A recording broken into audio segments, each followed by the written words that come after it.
Hi there, Chris here. Okay, this is going to be, I think, part 4 of AJ's Ruko.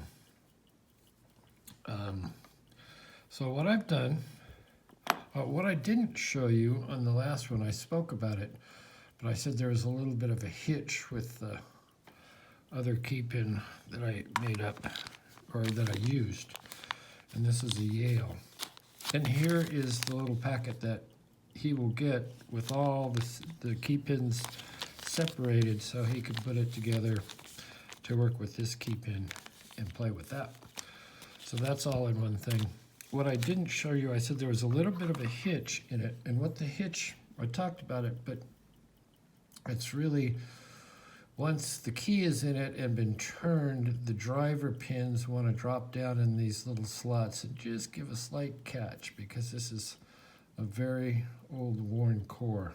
So that's that part. So when I make a key, I find the correct blank, which this is a Yale, and it fits in here. And if I don't have, say, a Ruko or a Yale, if I'm not sure I have the correct card for my cutter, which we'll see in a minute, I go ahead and you can look in there and I've marked the centers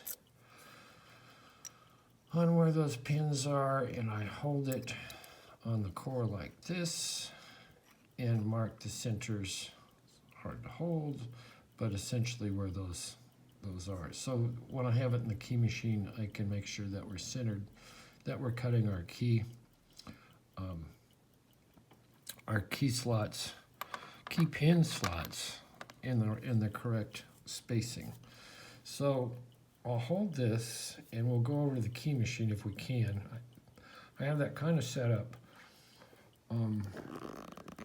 See if I can do this. So I'll go over, and I think I have it set so I can slide it in here.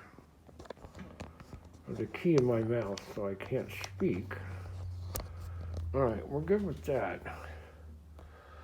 And so this is an HPC Blitz machine. It's a code cutting machine. And you take the corresponding card that you want to cut. This is a Yale, so Yale large pin. A lot of information on these cards. It gives you what the depths are, very, very detailed, so you can figure everything out. It also has focus. It shows you the spaces.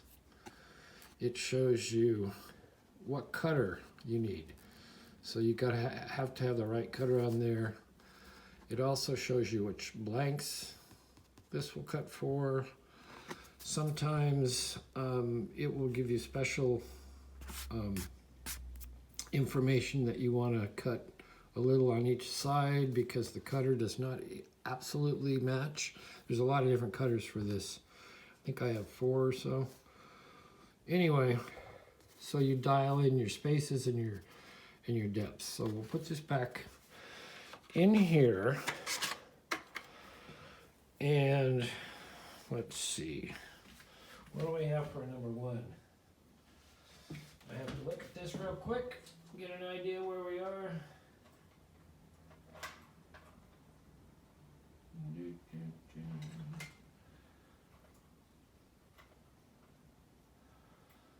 So I have to cut number 1 down a little bit.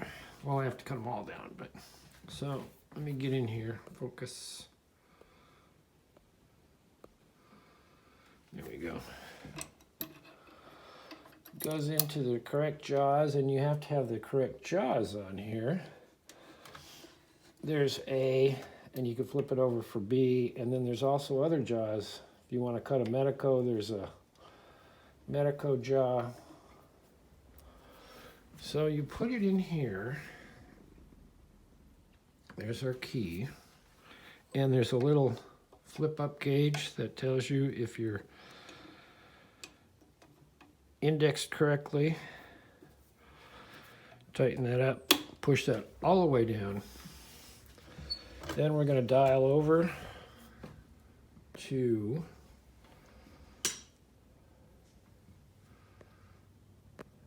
see if I can get this to go bigger in focus. It's hard to see through that plastic, but this is the 1 position. So you dial to 1, make sure your little key gauge indicator is all the way down, because if it's not, this won't start. Nothing happens. So I'll zoom out. You can see most of that. Hopefully I'm not in the way. So we're dialed to 1, centered on the number 1. And we'll cut.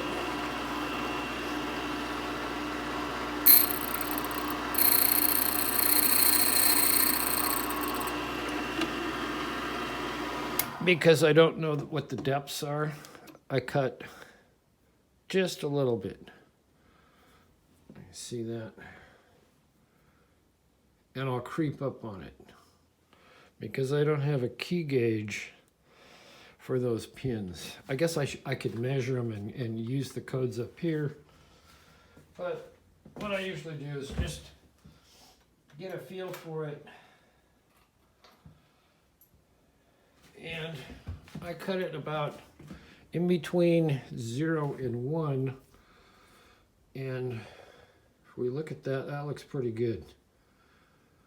So we're going to stop right there. I wouldn't cut any more. And essentially what we do, come here, zoom in, I dial this over, centered on 2. And then I see what feels like number 2 wants to be cut, and then I'll crank it over to that point.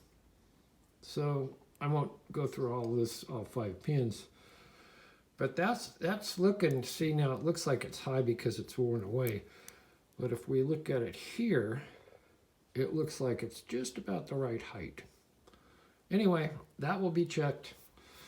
This is part 4 of AJ's Ruko Key. And part 5 will show all the rest of the key pins that have been installed and cut to the correct height. And we will see you next time.